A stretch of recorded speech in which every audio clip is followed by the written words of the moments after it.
All right, so we did some cleanup. We trimmed off all that extra wax, storing it for later.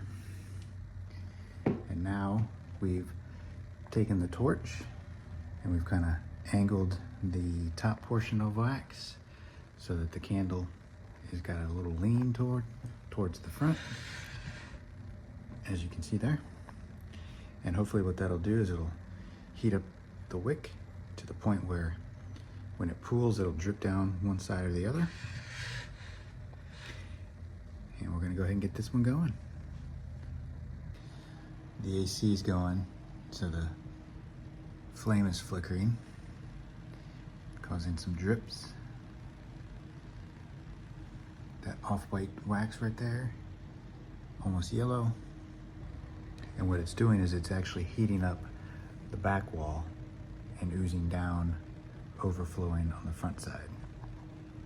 Once the AC kicks off, it'll stop flickering and kind of go back up so it's not melting the sidewalls so fast. All right, so as you can see, this candle that we just burned was a votive candle, and it hollowed itself out because it was at that angle. But as you can see, the wax did drip quite a bit. That's pretty cool. Now, we have a pretty decent base here, so I'm gonna see if I can find some colored candles to start adding the color. What you need is you need a light or a dark base to really have the other colors shine.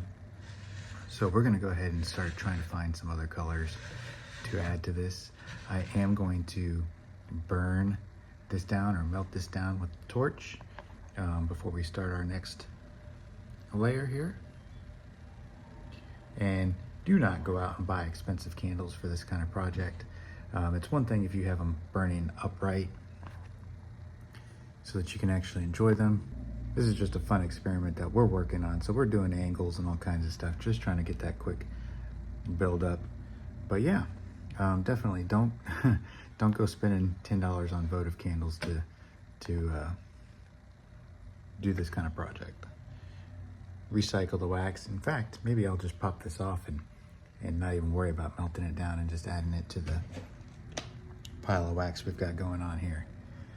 We'll see what's easier. All right, stay tuned for the next candle burn.